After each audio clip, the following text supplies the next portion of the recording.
नमस्कार सर। नमस्कार। सर, एक जो कंज्यूमर होता है उसके हिसाब से प्राइवेट इंश्योरेंस करवाना चाहिए उसे या फिर गवर्नमेंट इंश्योरेंस कंपनी से उसे इंश्योरेंस करवाना चाहिए, इसके ऊपर आपके क्या विचार हैं? ये एक बहुत सुंदर क्वेश्चन है, क्योंकि आपको जब तक दोनों तरह की इंश्योरेंस कंपनी की वर्किंग नहीं पता होगी तब तक आप समझ नहीं पाएंगे कि इंश्योरेंस आपको कहाँ से करवानी चाहिए। इंश्योरेंस करवाने का पर्पस क्या होता है, पहले ये समझना चाहिए। इंश्योरेंस कराने का पर्पस ये नहीं है कि आपको पैसे देने हैं, ये पर्पस नहीं है। इंश्योरेंस कराने का पर्पस ये है कि आपने अपनी चीज को इंश्योर्ड किया कि कल को नुकसान होता है। हेल्थ पॉलिसी है तो मेरे को कहीं मेडिक्लेम होता है, मोटर पॉलिसी है तो कहीं मेरी गाड़ी का एक्सीडेंट होता है, मरीन पॉलिसी है तो कहीं मेरा ट्रांजिट में लॉस होता है, फायर पॉलिसी है तो कहीं आग का लॉस होता है। तो जब मेरा लॉस होगा तो किस कंपनी से मुझे बेहतर सर्विस मिलेंगी लॉस रिकवर करने के लिए। जब आपने बीमा करवाना है, जब आपने इंश्योरेंस करवानी है, तो आप तो पैसे किसी को भी दे सकते हो, कोई भी आएगा आपसे पैसे लेके चला जाएगा। लेकिन वो पैसे जिस पर्पस के लिए दिए हैं, क्या कल को वो पर्पस पूरा होगा? जैसे आपको मैं एग्जांपल के लिए बताता हूँ, गवर्नमेंट इंश्योरेंस कंपनीज हैं, उनके बहुत सारे ऑफिस रहते हैं। अगर दिल्ली है तो नेशनल इंश्योरेंस कंपनी के 4 आरओ हैं, रीजनल ऑफिस हैं। यूनाइटेड के 2 रीजनल ऑफिस हैं, ओरिएंटल के 2 रीजनल ऑफिस का हेड ऑफिस भी यही है। न्यू इंडिया इंश्योरेंस कंपनी के 2 हैं आरओ, उनके बहुत सारी ब्रांचेस हैं जो इसको डील करती हैं। लेकिन प्राइवेट में क्या है, बीमा करने के लिए उनके लोग जहां कहां घूम रहे हैं। लेकिन अब आप एक कंपनी है श्री राम इंश्योरेंस, अब इसका दिल्ली में ऑफिस ही नहीं है।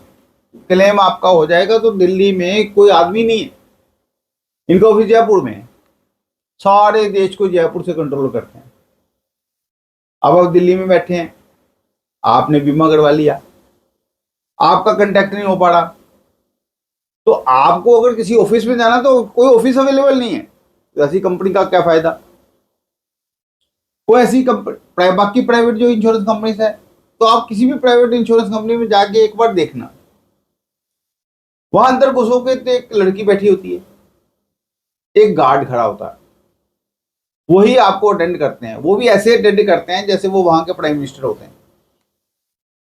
कोई बात नहीं आपकी सुनेंगे।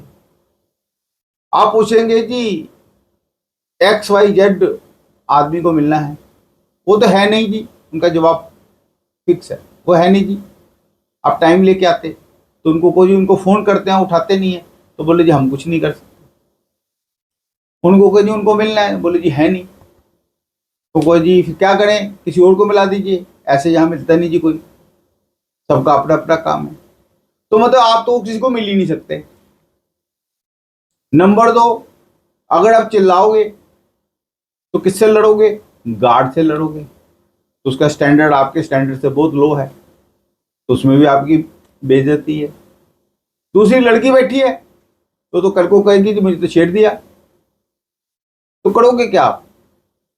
तो जनरली प्राइवेट इंश्योरेंस कंपनी ऐसी हैं कि उनकी दया दृष्टि है कि वो आपको क्लेम दे ना दे। और कभी आप कोई छोटी मोटी गलती कर दो तो गलती को पकड़ करके वैसे फाइल बंद कर दे। गवर्नमेंट जो पब्लिक सेक्टर यूनिट्स है, इनका क्या फायदा है, आप बीमा करवाते हो और अगर आपका आपने क्लेम किया और उस ऑफिस में कोई नहीं सुनता तो उनके ऊपर ऑफिसर है, अगर वो ऑफिसर नहीं सुनता तो उसके ऊपर और ऑफिसर है, वो नहीं सुनता उसके ऊपर और ऑफिसर है। तो जहां तक कि आप 8-10 ऐसे ऑफिसर्स को, रिस्पॉन्सिबल पर्सन को मिल सकते हो जो गवर्नमेंट अंडरटेकिंग में एक काम कर रहे हैं। तो ये फर्क बेसिक है जिसपे आपको ध्यान देना चाहिए। और आप जब भी बीमा कराओ तो पहले उनसे पूछना चाहिए कि आपका क्लेम कल को होगा तो हम कहाँ कंटेक्ट करना है। और प्राइवेट इंश्योरेंस कंपनी तो एक लाले की दुकान की तरह चलती है, और वो कहते हैं कि हम तो पैसा कमाने के लिए बीमे का बिजनेस करते हैं, वो सर्विस के लिए नहीं करते। तो गवर्नमेंट में जो ऑफिसर्स बैठे हैं वो तो उनको फिक्स तनख्वाह है, नौकरी का उनको खतरा नहीं है, उनके ऊपर कोई पैसा प्रेशर नहीं है कि लोगों को दबा के आपने क्लेम कम से कम देने हैं, ऐसा कोई प्रेशर रहता नहीं है। तो वो सर्विसेज बेटर देते हैं, जो मेरा विचार है। होता क्या है, आप नई गाड़ी लेते हो तो जो डीलर होता है जनरली आपको कहेगा प्राइवेट से इंश्योरेंस कराओ, क्योंकि उसमें से उसको कमीशन बहुत मिलता है। इतना कमीशन मिलता है कि आप सोच भी नहीं सकते। अगर 40,000 का बीमा दे रहे हो तो कई बार 15,000 तो उसी का कमीशन होता है, और 20,000 भी हो सकता है। गवर्नमेंट वाले ये करते नहीं, वो एक फिक्स 20-25% जो भी होता है मैक्सिमम वो देते हैं कमीशन डीलर को। तो डीलर का क्या इंटरेस्ट रहता है कि प्राइवेट से कराऊं और कमीशन खाऊं। क्लेम होगा, अगर आपका मान लो अपने गाड़ी का इंश्योरेंस लेना है तो क्लेम होगा, तो जब आप उसी डीलर के पास जाओगे क्लेम करने तो क्लेम हो जाएगा। किसी और के पास चले जाओगे तो 100 तरह के ऑब्जेक्शन लगा देंगे, क्लेम देने से मना करते रहते हैं। थोड़ा बड़ा क्लेम हो जाए तो बिल्कुल ही मना कर देते हैं। फिर आपका दरवाजा लग गया, छोटा सा क्लेम हुआ 20-25,000 का, तो प्राइवेट वाले फटाफट देते हैं। वो फिर बोलते हैं हमारी सर्विस देखो कितनी अच्छी है। और IRDA क्या करता है,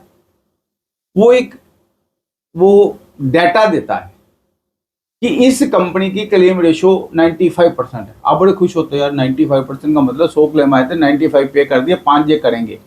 5 जे करेंगे नहीं होते, वो 5 जो बड़े बड़े क्लेम है ना उनको पहले मना कर देते हैं। 5% जो होते हैं, 95% की अमाउंट उतना नहीं होता जितना 5% का होता है। कई केसों में तो ऐसा भी देखने में आया।